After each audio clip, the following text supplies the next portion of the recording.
Assalamualaikum warahmatullahi wabarakatuh. Pada Allah Subhanahu wa taala, Tuhan yang Maha Esa, kita berserah diri. Semoga kita selalu dalam lindungan dan ditunjuki jalan yang benar. Salawat dan salam kita aturkan kepada Nabi besar Muhammad sallallahu alaihi wasallam. Allahumma sholli ala Muhammad wa ala ali Muhammad. Assalamualaikum ya Rasulullah. Saudara-saudara sekalian, para mahasiswa yang mengambil penelitian bahasa dan sastra, kita melanjutkan video kita yang terdahulu berkaitan dengan objek penelitian. Nah, kebetulan pada saat ini saya membahas tentang objek penelitian di bidang sastra. Saudara-saudara sekalian, kalau kita bertolak pada teori sastra sebagai pseudodah, sebetulnya kita sudah tahu apa saja yang dapat kita lakukan dalam meneliti sebuah karya sastra. Meneliti ini bisa dengan cara mengetahui tentang kekuatan dan kelemahan dari segi struktur, kemudian berkaitan dengan amanat. Ini hal yang sangat krusial. Amanat yang ingin disampaikan oleh si pengarang kepada kita sebagai pembaca, sebagai peneliti. Amanat itu ada amanat yang tersurat dan ada amanat yang tersirat. Tapi baiklah, sebelum kita bicara lebih jauh, saya akan bicarakan pada Anda bahwa karya sastra itu, kalau kita lihat dari segi wujudnya, ada yang berbentuk orality, lisan, ada yang berbentuk literasi, teks tulis. Nah, sekarang kita bicara dulu tentang sastra lisan, orality. Sastra orality itu sastra yang terdapat di tengah-tengah masyarakat dan dinikmati oleh masyarakat. Apakah ia tahu tentang amanat yang mau disampaikan pada sastra itu, atau dia perlu diberitahu? Nah, ini kenapa harus diteliti? Yang pertama adalah menjaga kepunahannya. Ada upaya penelitian itu, salah satu diantaranya juga kita melakukan dokumentasi. Mendokumentasikan secara tidak langsung sastra yang ribuan ada di tengah-tengah masyarakat. Nah, kalau kita teliti, kalau kita amati, sastra orality itu dapat dikelompokkan menjadi dua. Yang pertama, sastra itu berdiri sendiri, tanpa ada kaitannya dengan yang lain. Dinikmati oleh masyarakat pure karya sastra itu. Yang kedua, karya sastra itu sebagai pelengkap, penyempurna, atau bagian yang terpenting dalam sebuah tradisi. Nah, mari kita lihat contoh. Kalau kita mencerita tentang legenda, kita bicara tentang cerita rakyat, bahwa itu pure, kita membicarakan sastra rakyat yang tidak ada kaitannya dengan upacara atau tradisi kebudayaan yang berlangsung di suatu daerah. Tapi sastra itu tumbuh dan berkembang, yang kita tahu bahwa berkembangnya itu dari mulut ke mulut, anonim sifatnya.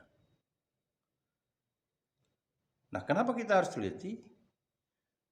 Ya, seperti yang saya katakan tadi, bahwa sastra itu ada dua misi. Yang pertama, dia menggunakan unsur estetika sebagai hidangannya, keindahan, terutama yang berkaitan estetika itu adalah keindahan bahasa. Yang kedua, unsur etika, pesan. Kedua-duanya penting. Baik, yang pertama dulu. Yang pertama dulu, kita bisa membedakan sastra itu dengan karya lain. Kata Welek, bahasa sastra dengan bahasa keseharian itu berbeda. Dengan bahasa politik, apalagi dengan bahasa perdagangan itu berbeda. Bahasa sastra itu perlu apresiasi, perlu interpretasi, karena dia tidak bisa ditafsirkan atau diambil tindakan langsung. Jadi kita perlu ada upaya mengapresiasinya, menginterpretasinya, menafsirkannya. Dan diksi-diksi dalam skala sastra itu adalah diksi-diksi yang terpilih. Biasanya diksi-diksi itu berkaitan dengan kesantunan, estetika, dan ada unsur etika dalam bahasa itu. Kesantunan yang bagaimana? Kesantunan yang berlaku dalam tradisi masyarakat. Nah, ini yang membedakannya. Walaupun itu sastra orality, sastra lisan, tapi pilihan katanya, cara orang menutur kata cerita itu mementingkan diksi yang terpilih. Kemudian berkaitan bagian yang kedua, yaitu unsur pesan. Unsur pesan, amanat. Dan amanat ini bisa jadi amanat itu disadari atau tidak disadari oleh pengarang cerita. Disadari itu dengan secara sengaja disampaikan secara tersurat atau secara bil lisan atau secara tersirat dengan tafsiran. Dan yang secara tersirat ini disesuaikan dengan kemampuan orang menafsirkannya. Semakin mampu orang menafsirkannya dan sudut pandangnya bagaimana, dan semakin banyak amanat. Karena apa yang dikatakan oleh Welle, bahwa bahasa sastra itu bagaikan diamond. Di semua sisi bersinar, sesuai dengan sudut pandang masing-masing. Bagaimana sisi kita mengambil amanatnya? Nah, semakin teliti kita mengapresiasinya, semakin banyak informasi yang kita dapat. Itu bicara tentang sastra orality yang berkaitan pure sastra dengan arti kata yang ada dalam masyarakat yang berdiri sendiri. Dan sastra itu kita tahu ada yang berupa fiksi, ada yang berupa non-fiksi. Kalau kita garis besar, sastra itu ada dua, ada prosa, ada puisi. Prosa itu kita bagi dua lagi, ada prosa fiksi, ada prosa non-fiksi. Non-fiksi ini berkaitan dengan biografi dan autobiografi serta esai. Yang ada dalam masyarakat yang berkembang itu salah satu di antaranya adalah yang banyak berkembang sastra prosa fiksi. Sementara puisi sesuai dengan masanya kita mengenal ada puisi yang berpola, ada puisi yang tidak berpola. Dan itu banyak ragamnya. Banyak ragam puisi yang ada di tengah-tengah masyarakat. Pakai itu pantun, syair, gurindam, dan sebagainya. Nah, kemudian yang kedua, kita membicarakan tentang objek sastra bahagian dari budaya, bahagian dari tradisi, bahagian dari upacara. Dia merupakan bagian yang terpenting dalam sebuah tradisi. Biasanya kajian ini kita kenal dengan nama kajian etnografi. Jadi kajian tradisi itu kajian etnografi. Kita memahami tradisinya. Supaya apa? Supaya kita tahu posisi sastra itu dalam kajian etnografi. Misalnya, kita membicarakan tentang puisi jenis pantun dalam tradisi perkawinan. Mau tidak mau, kita tentu akan menyibak atau meruntut langkah-langkah atau tahapan-tahapan dalam upacara perkawinan. Mulai dari merisi sampai ke mandi setaman. Ada tahapan-tahapannya. Nah, pada tahapan-tahapan itulah kita menjumpai pantun yang ada di dalam sana. Di samping barangkali juga ada yang berkaitan dengan petatah petitih dan sebagainya. Berarti ini kita pure bicarakan tentang sastra berkaitan dengan tradisi. Termasuk misalnya kita meneliti tentang mantra. Mantra dalam tradisi upacara pengobatan misalnya. Kalau kita ambil contoh dalam tradisi pengobatan letak bulian dalam suku Talamama, tentu kita ingin membicarakan sastra itu dalam rentetan upacara tradisi. Di mananya mantra ini dipakai? Nah, posisi mantra itu yang kita kaji dalam kebudayaan itu yang kita kaji dalam bentuk kajian etnografi. Ini kita bicara tentang sastra lisan, sastra orality. Dan saudara-saudara sekalian, yang kedua, sastra literasi, teks. Sastra teks ini kita bisa membicarakan persoalan naskah. Itu karya sastra yang berangkat dari sastra rakyat yang sudah dinaskahkan. Nah, kita bicara misalnya pada masalah naskah sastra lama yang kita katakan dengan nama sastra klasik. Berarti itu kita merupakan dokumentasi berupa buku, karya teks yang kita kaji. Kedua, karya sastra kreatif. Kreativitas artinya sudah ada pengarangnya. Kalau yang tadi kita bicarakan karya filologi itu boleh kita katakan kategorinya reproduksi dari sastra yang berkembang di masyarakat, lalu itu dituliskan dalam bentuk teks. Pada sastra awal mulanya karya sastra teks yang tentu kedudukannya tetap anonim, yang ada adalah si penulisnya atau yang mereproduksikannya. Yang kedua, sastra kreatif, sastra yang tahu kita siapa pengarangnya.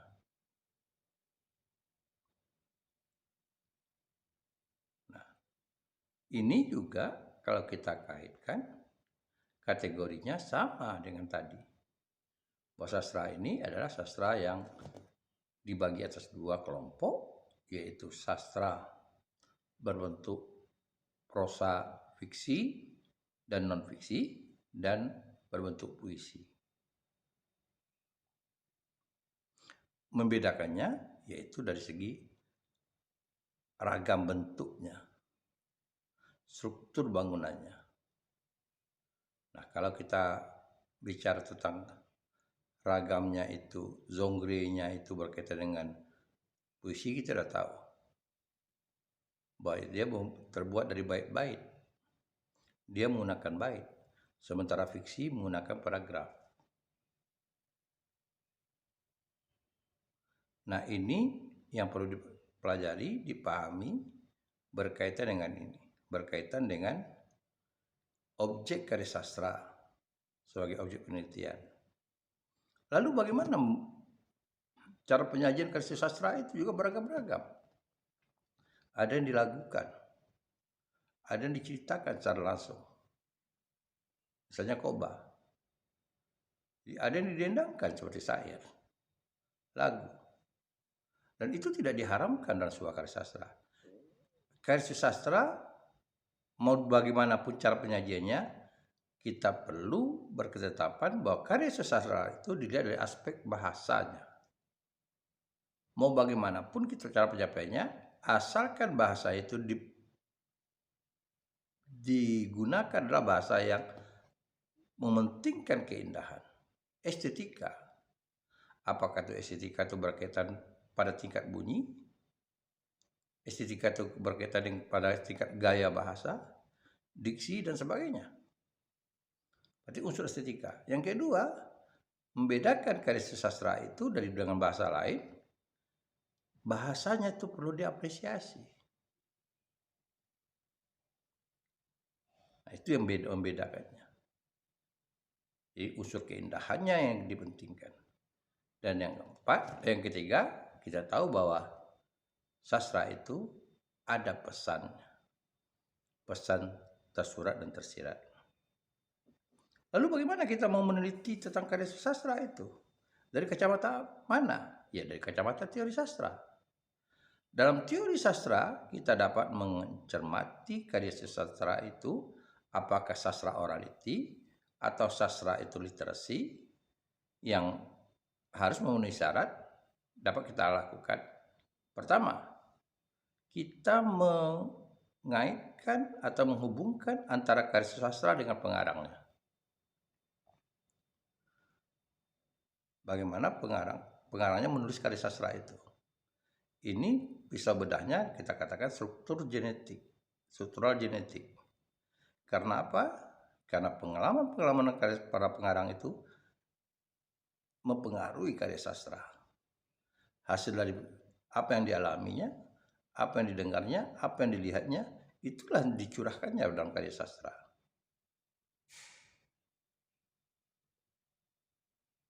Struktural itu artinya unsur-unsur yang mempengaruhi itu adalah strukturnya, bagian-bagian bangunannya. Atau kita katakan dalam teori sastra namanya unsur intrinsiknya. Nah, unsur intrinsik itu menggambarkan unsur ekstrinsik yang mempengaruhi pengarangnya. Ini kalau kita kaji, bagaimana mengkaji karya sastra itu hubungannya dengan pengarangnya. Kedua, kita melihat sastra itu dengan masyarakat. Ada mengatakan bahwa karya sastra itu hasil rekaman peristiwa yang ada dalam masyarakat berdasarkan pengalaman. Sama proses seperti tadi saya katakan. Nah, sastra itu memang tidak dapat dipedomani secara utuh sebagai catatan sejarah. Tapi paling tidak sebagai pintu gerbang bahwa sastra itu sudah memberikan informasi tentang sejarah yang terjadi dalam masyarakat. Kita beri contoh. Kalau kita ingin mengetahui tentang peristiwa 98 reformasi, maka kita dapat menjumpainya dalam karya sastra. Contohnya pada puisi Taufik Ismail. Karena puisi itu inspirasinya adalah peristiwa 98. Ini contoh. Kita bicara tentang lagunya Ebit GAD.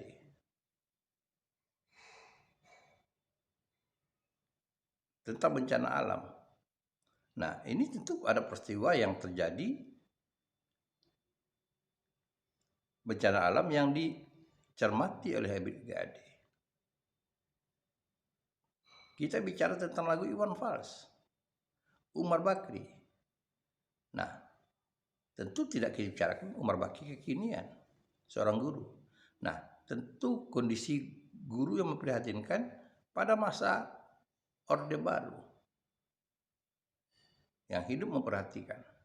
Ya, itu semuanya ada kaitannya dengan kehidupan masyarakat.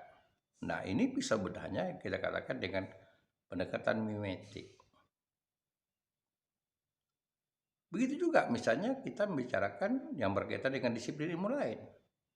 Berkaitan dengan alam. Kita bisa mengkaitkan kajian sastra itu tentang berkaitan dengan ekologi, lingkungan, masalah nuklir, masalah sampah, itu juga bagian yang direkam oleh sastrawan dan dituangkan dalam bentuk karya sastra. Karena memang sastrawan itu memilih jalur itu.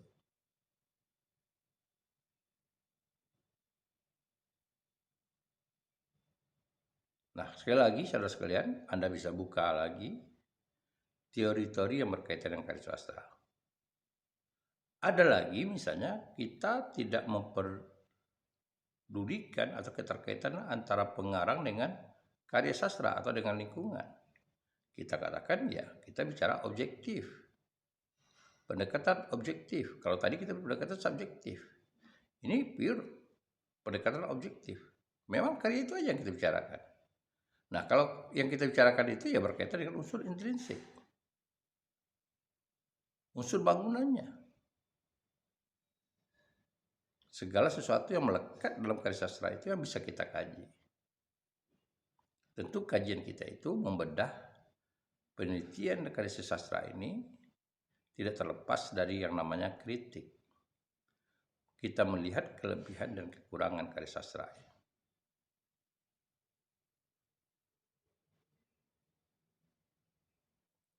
Saudara-saudara kalian, dan karya sastra ini ada kalanya dia melahirkan karya lain. Dari karya sastra, orality, lahir namanya karya sastra literasi. Artinya sastra lisan ke sastra tulis. Bahkan dari karya sastra tulis itu dari satu ragam, satu genre, misalnya di novel, berubah dalam bentuk film misalnya. Nah, kita bisa mengkaji, membandingkan yang dikatakan dengan kajian interteks. Apa yang dibandingkan? Ya berkaitan dengan struktur bangunan tadi.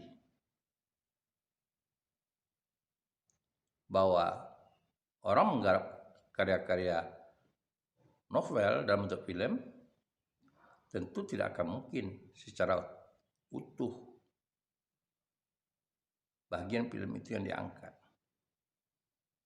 Yang kita katakan kajian itu ada ekranisasi.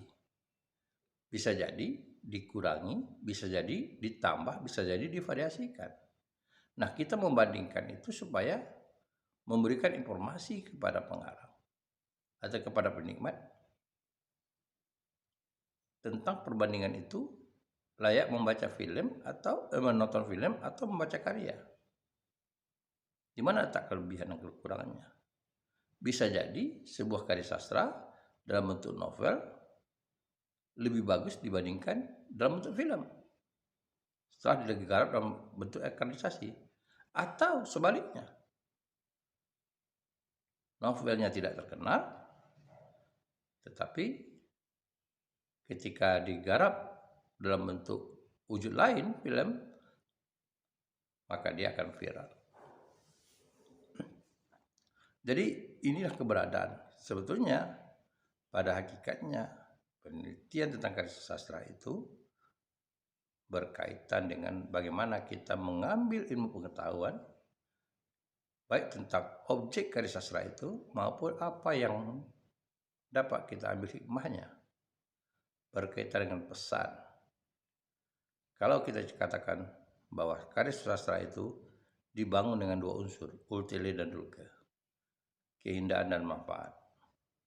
Walaupun kita sadari bahwa tidak semua karya sastra itu dapat menyeimbangkan antara keindahan dan manfaat. Ada kalanya sastra itu kita lihat keindahannya, tapi kita sulit memahami manfaatnya. Karena kesulitan itu kita menganggap seolah-olah karya sastra itu tidak ada faedahnya. Atau sebaliknya, kita mengabaikan keindahan karena kita sudah mendapatkan manfaatnya. Nah, demikianlah ulasan kita. Dan nanti kita lanjutkan lagi lebih dalam berkaitan dengan objek kita, yaitu berkaitan dengan objek dan bidang sastra. Terima kasih. Anda cermati lagi. Dan jangan lupa like, subscribe, dan share video pembelajaran ini. Semoga bermanfaat bagi kita dan bagi orang banyak. Assalamualaikum warahmatullahi wabarakatuh.